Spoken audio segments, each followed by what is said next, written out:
Oqeanit Atlantik, në Cantabria të Si, është Centro Botin pas meje. I di që ka qenë përpara këtu, ka qenë një hapësirë me garazhe, një asgjë, ka qenë hiç. Derisa u krijua nga Santa Derbank, u krijua Qendra Botin, me ndihmën e një prej zërave më të rëndësishëm të dizajnit botëror, të Renzo Pianos. Ai që ka bërë Pompidou, ai bëri dhe Centro Botin dhe bëri një mrekulli, duke futur në art Santanderin, në artën e artit bashkëkohor ndërkombëtar. Sot është një ngjarje që ka sjellë Henri Sale në Centro Botin, duke e kthyer në pikë takimi për galeristët më në zë në botë dhe për artin. Kështu mund kthehet një qytet në qytetërim nëpërmjet artit. Këtu sot është Henri Sala, do ta ndjekim bashkë. Then he says, we need no supreme saviors, no God, no Caesar. Producers, save yourselves. Heat up your own forge. Soufflons nous-mêmes notre forge. Blow upon the forge and make it hot. Beat on the iron while it is hot. Say a little finale upon nous et demain. Internationale sera le jour humain.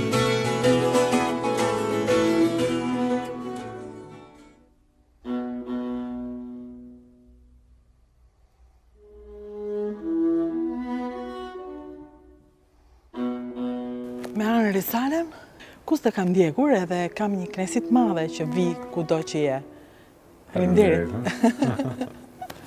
Ku jemi tani ke ky tuneli pazakonti Centro Botin në Santander? Ky tuneli është juaj një tunel në hapësirë, po edhe në kohë, në kuptimin që ndërkohë që ne e përshkruajmë, për tuneli vetë përshkruhet edhe nga këto filmat vitut që janë gjithmonë në çift, është një lloj çifti ku dy filma komplimentojnë njëri tjetrin. Aktualisht filmi që po shohim quhet Take Over, ku është një raport midis Marsejezës dhe Internacionales, por gjithashtu edhe midis një pianisti dhe një pianoje mekanike që luan vetë. Pra është pak ky tensioni midis dy këngëve, të dyja që në gjenesën e tyre janë këngë revolucionare, por që kanë marrë kahe të ndryshme ose mund të interpretohen në mënyra të ndryshme sipas pozicioneve politike të dëgjuesve. Një francez kur dëgjon Marsejezën nuk krijohen po ato ndjesi ndoshta si një person në Algjeri apo në Marok apo në vende që kanë qenë koloni franceze që nuk është më kënga e revolucionit, por mund të jetë himni I atyre që I kanë kolonizuar. Ka një pjesë të historisë të përbashkët sepse pasi u shkruajtën fjalët e Internacionales, për 17 vjet nuk kishte muzikë për Internacionalen, kështu që u luajt me muzikën e Marsejezës. Dhe në momentin që më në fund u vendosi se shumë e rëndësishme që të kishte muzikën e vet, sepse filloi të përhapi gjithmonë më shumë në lëvizjet punëtore në botë, u pajtua, si më thënë, me pagesë, një kompozitor që kompozoi muzikën që njohim ne sot të Internacionalit, por që vetvetiu ka një kërthisë të përbashkët. Po edhe shumë tensione që ndajnë me njëra tjetrën. Dhe është edhe ky momenti që po shohim tani, ku është raporti midis në një film pianisti luan Marsejezën, ndërkohë që piano luan Internacionale, kurse në anën tjetër është e kundërta. Sa kohë për këtë ekspon? Përgatitjet kanë qenë shumë të gjata, është në një formë pak sa ndryshe, kam pjesën qendrore të ekspozitës, pra këtë punën që quhet As You Go, që përmbledh 3 punë që kanë ekzistuar përpara, Ravel, Take Over dhe If and Only If. E kam shfaqur në Castello di Rivoli në Itali, por për këtë hapësirë, për këtë ekspozitë e ri kompozova raportin midis dhe koreografik midis filmave, se si e ndjekin njëri tjetrin, se si. Ky tuneli nuk ishte në Torino. Ishte shumë më I shkurtër. Këtu ti dëgjon një zë që të vjen nga më afër në lidhje me një prezencë filmi më afër, ndërkohë që I sheh filmat duke ikur apo duke ardhur që nga larg, kurse në Torino ti e dëgjoje një film para se ta shihje, sepse natyrisht duke qenë në dhoma të ndryshme, ti nuk e shihje akoma dot një film që po vinte nga një dhomë tjetër. Edhe kjo më ngacmoi Henri, pjesa e dytë e titullit, As You Go. Chateau en Espagne. Në fakt është ka natyrisht pak humor, po ka dhe një të vërtet brenda, do të thënë Chateau en Espagne është një shprehje franceze që do të thotë, nuk e di në fakt kush është shprehja në shqip për këtë. Kështjellarore është. Po, kështjellarore. Në vende të tjera, në anglisht, në italisht, në spanjisht, është të ndërtosh kështjella në ajër. Ne i ndërtojmë në rër dhe francezët i ndërtojnë në Spanjë. Dhe është një shprehje shumë e vjetër, natyrisht, ka atë idenë e mbase një projekti që është utopik, po mbase i parealizueshëm. Është i njohur e joma e Baudelaire, i thoshte shumë shpesh djalit vet që nuk ishte shumë i zoti për shumë gjëra, por ishte fantastik për të ishte mjeshtër i kështjellave në rër, apo të rërës. Dhe luan pak edhe me idenë e vendit ku jemi, është një ndërtesë e Renzo Pianos, Centro Botin, që është një hapësirë publike, por që është qendra kulturore apo muzeu i Bankës Santander, që në një farë mënyrë konceptualisht bankat janë pak kështjella rëre, sa reale po edhe rëre. Pra është pak një lojë midis kuptimeve të ndryshme. Si është agenda jote? Unë para një viti prenotoj të jem në ekspozitën të. Si është agenda e Anri Sales tani që shikoja El País apo gjithë gazetat e kryesore spanjolle shkruajnë për zërin më të rëndësishëm të artit ndërkombëtar të momentit. Vitet e fundit kam pas shumë ekspozita në muze, diku midis 3 apo 5 në vit, që është shumë për ta përgatitur. Në rastin e kësaj ekspozite ka pas pak më shumë punë, sepse duke u nisur nga punë që ekzistojnë, bëra një punë të re. Kjo pjesa e koreografimit është një pjesë që mori shumë përgatitje në studio, dhe ishte një element, një përvojë e re, sepse në fakt është shumë e vështirë kur do montosh lëvizjen e filmave në hapësirë, nuk është si ta montosh një film sikurse e di dhe vetë se si monton një film, se kërkon një lloj tjetër imagjinate, dhe aq më shumë kur një film do hiki, do kaloj me ata në murit, nga ana tjetër do vazhdon në anën tjetër, është e pamundur aq më shumë në kushtet e një studio, sado e madhe nuk mund të jetë aq e madhe sa hapësira reale. Kështu që unë krijoja një sistem ku ne bënim këtë quhet mapping, pra përdoret një sistem serveri database që ti lëviz filmin në mbi mur, dhe pastaj bëra gjithë ekspozitën në virtual reality, në hapësirë virtuale, pra mund ta shifja ekspozitën para se të vija këtu dhe mund ta përmirësoja montazhin sa herë që avancoja pak më shumë me punë, vija atë bashkë me kolegët e studio, vinim këtë VR-in dhe mund të shikonim se si funksiononin gjërat. Gérard Cosset është një violist me famë botërore, një nga të paktët që për cilët janë edhe kompozuar pjesë, dhe ka një nga violat më të vjetra në botë, 1560 diçka, nëse nuk gaboj. Dhe ideja ishte që u ndesha që ai të performonte elegjinë e Stravinskit për viola, që është një muzikë solo, pa shoqërim, por i shoqëruar nga udhëtimi i një kërmilli, i cili gjatë kësaj kohe fillon një udhëtim nga fillimi i harkut të violës deri në fundin e harkut të violës, dhe mënyra se si e konstruktuam muzikën apo se si ai do bavaqonte këtë situatë, si do inkurajonte kërmillin momente lodhi, momente mos avancimi e tjera, është që gjithsesi në fund të muzikës kërmilli të ketë arritur në fund në harkut. Pra ka disa përkime të përbashkëta, është udhëtimi i kërmillit, kosgjatja e muzikës dhe kosgjatja e filmit janë të njëjtat. Kërmilli shumë i ndjeshëm ndaj dritës. Dhe ne në fakt nëpërmjet dritës e shtym në drejtimin që deshëm, drejt errësirës, drejt kështu që në momente ku ka shumë pak ndriçim bëhet shumë e vështirë për të filmuar, sepse duhet të jesh shumë më sensibël me fokusin, me ndjekjen e fokusit. El País kur shkruante, thoshte, ai e shikon në një mënyrë tjetër, e tregon në një mënyrë tjetër, tani pa politik. Ishte pjesë e pyetjeve që ishte interesante, më quajt si me El País edhe me El Mundo. E kuptoj si pyetje, por nuk jam dakord, sepse në botën ku jetojmë kam përshtypjen që njerëzit gjithmonë më shumë, kjo duket edhe në ekspozitën bienale, po në përgjithësi në lëvizjet shoqërore, gjithmonë më shumë njerëzit e shohin politikën tek përmbajtja.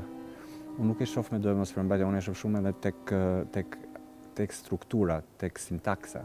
Ishte hera e parë kuptova rëndësinë e sintaksës, sepse në atë kohë thuash ato gjëra ashtu siç duheshin thënë, ishte kaq e kontrolluar përmbajtja e mënyrës se si do shpreheshin në mënyrë brenda normave dhe rregullave politike, pa marrë asnjë risk, pa dalë nga ajo autostrada e kuptimit, më thënë.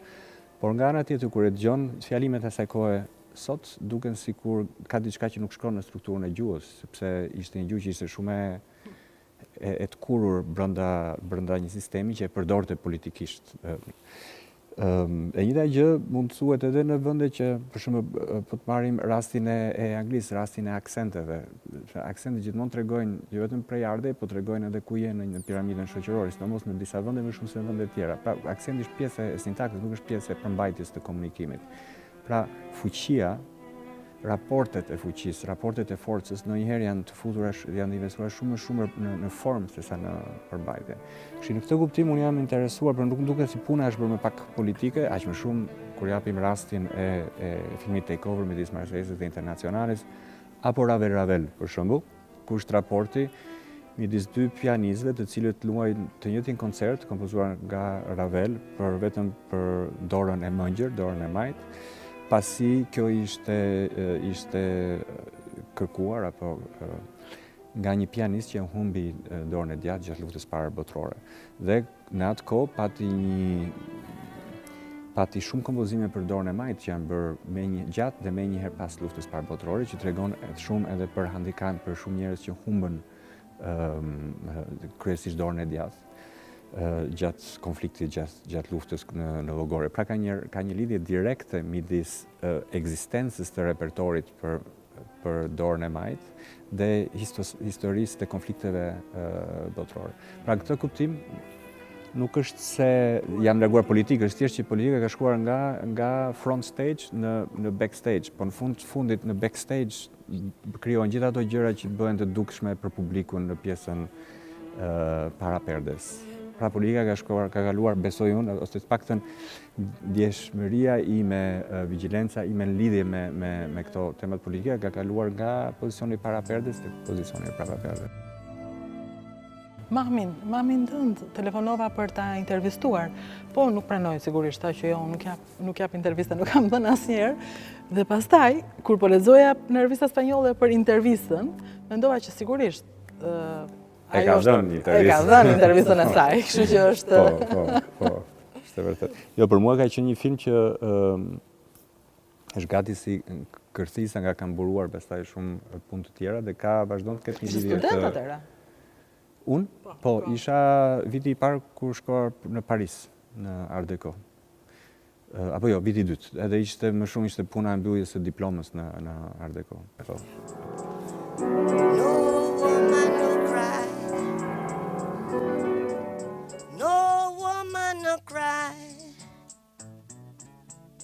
No woman no cry. No woman no cry. Kjo është No Window No Cry. Edhe me sa duket, Anli e sjell nga një tjetër punë, ka qenë ekspozuar përpara në qendrën Pompidou, por me sa duket në qendrën Botin është në vendin e vet. Janë të gjitha dritaret që shohin oqeanin dhe pa dritare nuk ka lot. Me Henri Sala në qendrën Botin në Santander në Spanjë, me ngjarje të mrekullueshme të artit ndërkombëtar, edhe shumë krenari për shqiptarët. Pak është interesant për mua sepse natyrisht nga që është dritare ka lidhje shumë me transparencë, kështu ti nuk mban mend asnjë xhambi, mban mend pamjen. Dhe në Pompidou pamja ishte më shumë këto shatrvani I Niki Samfal, ishte në katin për tokë në nivelin e rrugës me njerëzit që kalonin, kurse këtu është një që është interesante për qeu, është që fiks ku është instrumenti dhe ku është manivela që luan është fiks niveli I horizontit. Që është përkon mirë me lartësinë, me katin, me... Kjo është jo dritare, jo lot? Po, fiks. Pjesa, pa dritare s'ka lot? Pa dritare s'ka lot, është pak kështu në stilin e Bob Marley. No woman no cry, no window no cry.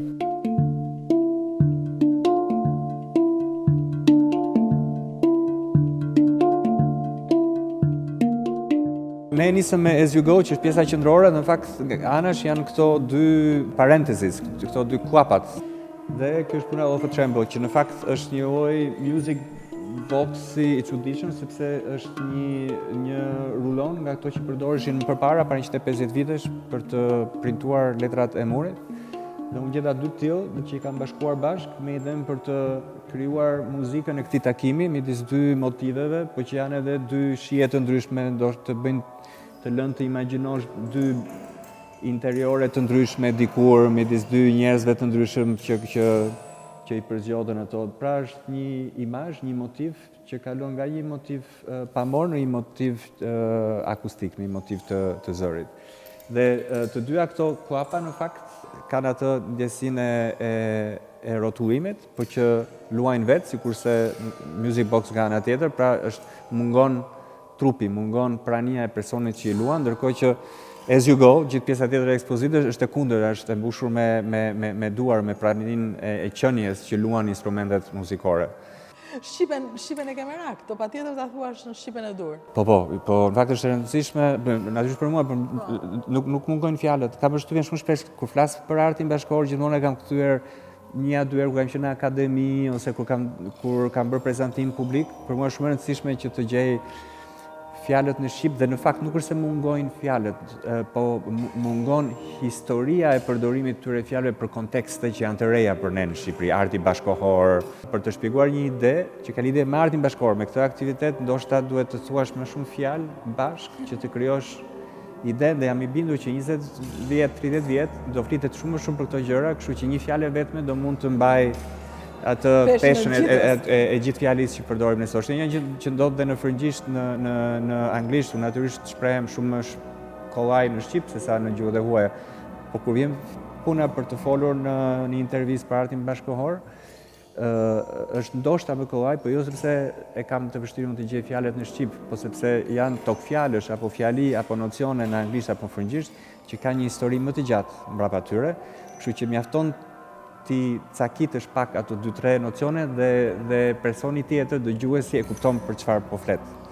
Kështu që është normale që nuk është mungesa e shqipes, por është mungesa e realitetit përreth këtyre fjalëve që kanë lidhje me kulturën bashkëkohore, por që janë rrugës, janë duke ardhur. Kjo godina vetë është një mrekulli, dhe unë po mendoja sikur gjithë ky qytet rrotullohet rreth kësaj godine. Domethënë kjo ndërtesë ishte jeta e qytetit në fakt, jepte jetë qytetit. Me sa kam parë edhe kur gjatë këtyre ditëve kur kemi qenë duke instaluar, është interesant sepse nga që nuk ka pas ekspozitë hapur, është vetëm koleksioni tek Kati Poshtë, po në fakt vinë shumë njerëz e frekuentojnë shumë pjesën poshtë. Është një lloj vendi ku njerëzve pëlqen që i tërheq pak kështu si. Që arti mund t'ja dalë, domethënë, për shembull përmend Eren kur ishim tek tuneli filmave. Reja ka krijuar identitet aty. Ti thua më do shkoj ke galeria, do shkoj takojmë të reja. Arin artit të sjellë në mënyrën e vet të pandjer. Po, pse janë disa vende, arti, arkitektura që janë këto që janë instrumentale, në kuptimin që pak si instrumentet e muzikës, domethënë që në momentin që i vendos në vendin e duhur, krijojnë një lloj akustike që nuk bëhet fjalë vetëm për akustikën e zërit, por krijon një lloj akustike në qytet, në raportet midis njerëzve, në lidhje me kthehet në një lloj koordinate për njerëzit. Është e vërtet, reja e pati këtë shumë shpejt në Tiranë. Jeta e Tiranës në dimension. Me sa thuhet është një nga këto rastet më flagrante se si arkitektura kthehet një instrument për të përndryshuar imazhin e qytetit. Për ta kthyer një qytet në destinacion, për ta put it on the map, për ta bërë më të dukshëm përtej banorëve të vet, si më thënë. Këtë po mendoja rrugës kur po vija Bilbao Santander. Një panoramë që nuk e ke të panjohur, e ke parë, por këto janë vende që janë në map, janë në hartë, siç ne nuk jemi dot. Ajo që unë besoj vërtet është se si qendra të tilla mund të ndryshojnë jetën qyteteve. Dhe ti mbase nuk ja del do t'i ndryshon jetën në Tiranës, por ti në çdo moment thuhet Anri, djali shqiptar që studioi në Akademinë e Arteve. Ti je shqiptar, domethënë nuk ka asnjë dyshim për ata që mburën aty, si për francezët që i prezanton në Venecia apo për gjermanët që thonë jeton në Berlin, e thonë me patjetër. Po natyrisht. Mënyra se ti ndikon në prezantimin e shqiptarëve është e madhe, por ajo që unë po flas është si mund të ndryshohen jeta atyre që janë aty brenda në Tiranë apo në qytetet që duken të humbura, po që çka ka më shumë? Këta se ne. Është pyetja që ti bën në fund ditës. Kam përshtypjen që këtu e kanë kaluar atë moment e tranzicionit. Dhe këtu edhe Spanja ka pasur moment tranzicionit që ka kaluar nga diktatura, një lloj tjetër diktaturë djathtë Franco në sistemin demokratik, por natyrisht edhe një tjetër kulturë politike trashëguar nga më përpara. Kultura është gjithmonë një nga mënyrat Vizururat. më efikase në kuptimin total, jo në kuptimin ekonomik vetëm, por që janë shumë të lidhura bashkë.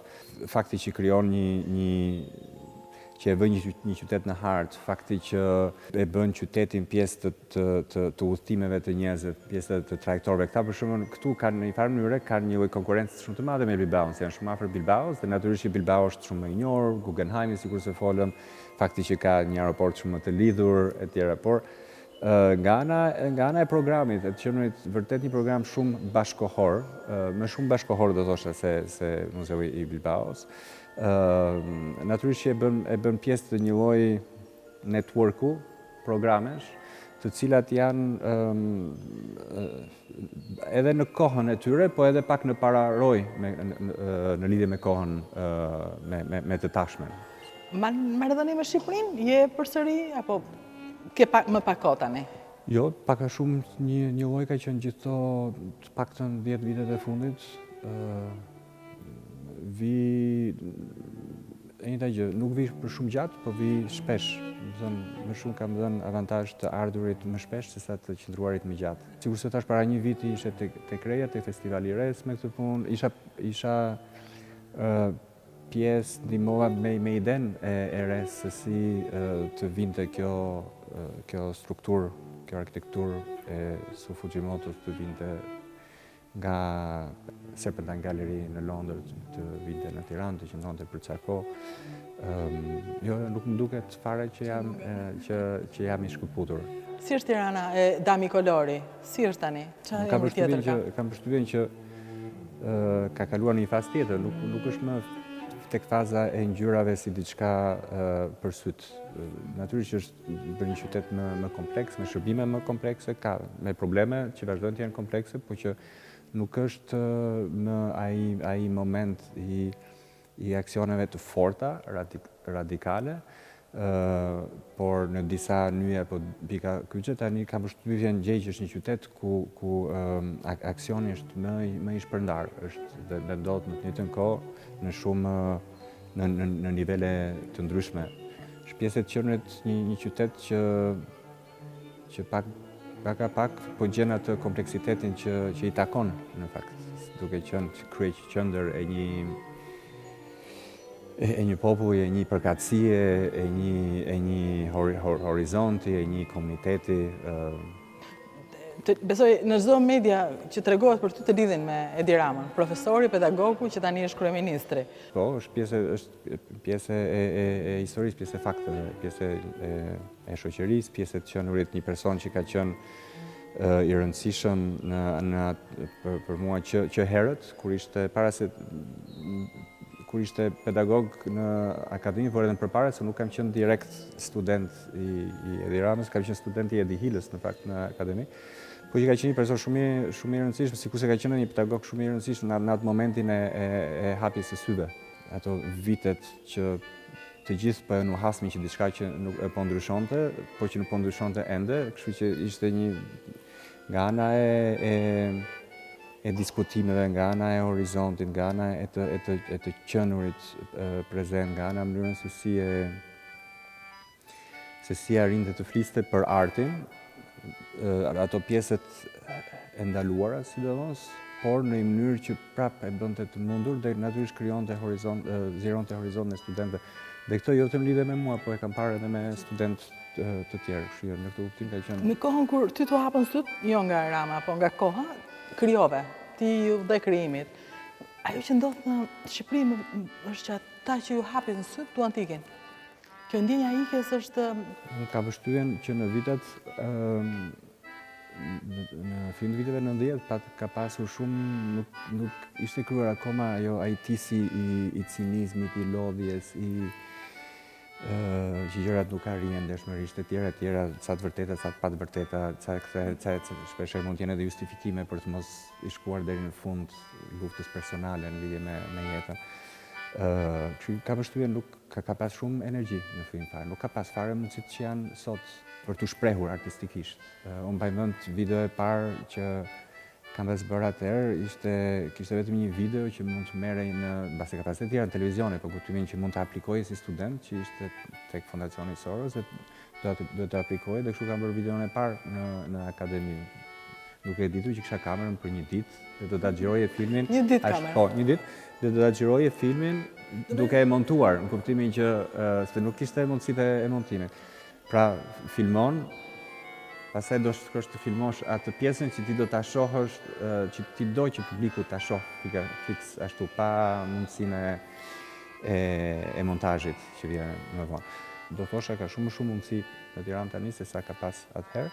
Por mbas atëherë ishte edhe dëshira për të bërë, ishte një gjë që ishte ndaluar për një kohë shumë të gjatë, një lloj lirie shpreje, dhe secili gjente.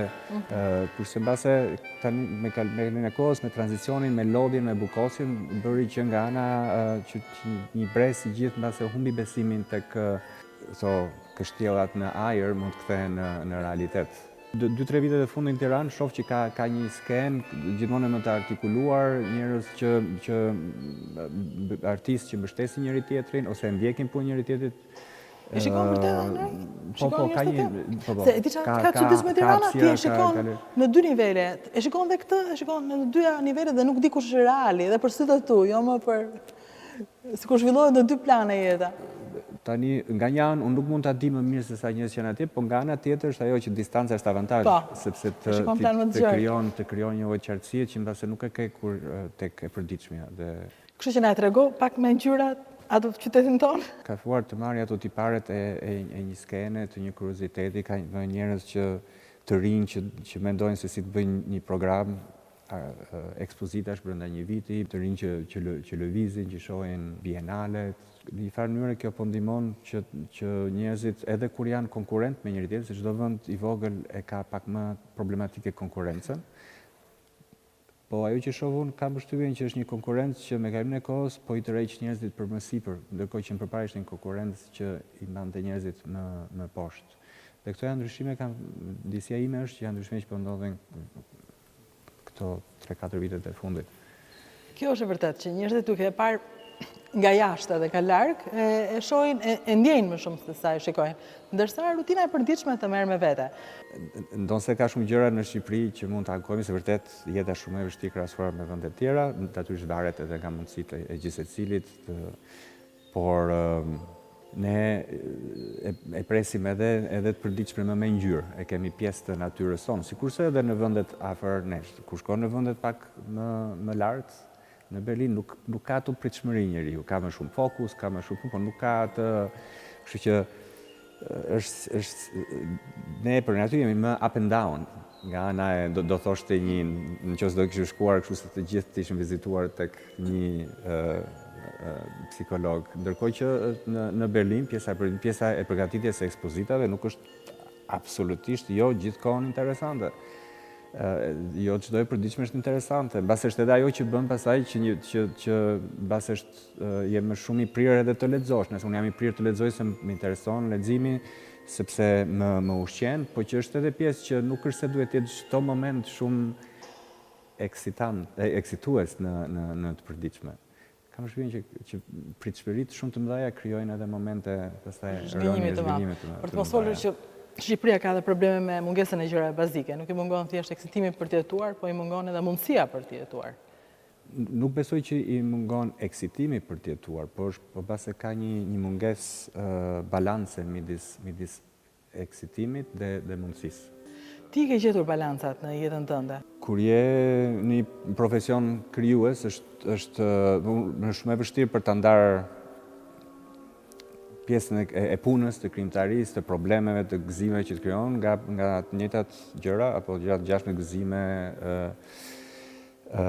probleme, strese në jetë. Do të thënë është pak një kështu, nuk është të thënë që i kam zgjidhur këto balanca, si të thuash dikujt që i ka zgjidhur një herë për e mirë gjithë balancat midis shqetësimeve dhe gëzimeve, ndërkohë që është pjesë e jetës edhe të mos i kesh zgjidhur akoma, sepse është fakti që vihet gjithmonë në pikpyetje një mënyrë si e ke zgjidhur diçka përkohësisht, është pjesë e atyre motoreve të brendshme që vënë në lëvizje atë ecim përpara në jetë. Po e ke zgjitur apo jo, Ana Risala? E rëndësishme është që ti je një prej personazheve që bën krenar shqiptarët në këtë moment dhe tani, se nuk i përket të kaluar ose na ishte dikur, je tani. Njeriu që sa herë që flitet në çdo gazetë të rëndësishme ndërkombëtare, në çdo media, se unë flas për media, në atë quhet e rëndësishme, apo kudo thuhet Ana Risala, djali i lindur në Tiranë, që kreu Fakultetin e Arteve të Bukura dhe pastaj vazhdoi studimet në Francë e më tutje. Domethënë je fiks për këtë cikël që unë po bëj, shqiptar të mrekullueshëm, edhe s'ka ku të bëj më shumë. Kështu që të falenderoj gjithmonë kur të takoj, sepse ti jep atë energjinë që ti duke folur tani, nuk e ndjen, sepse je pjesë e gjës. Kjo e kthej edhe gjitha në instalacion. Po pastaj kur e ridëgjon, kupton që çafati të intervistosh her pas here Ana Risalën. Faleminderit. Shumë faleminderit.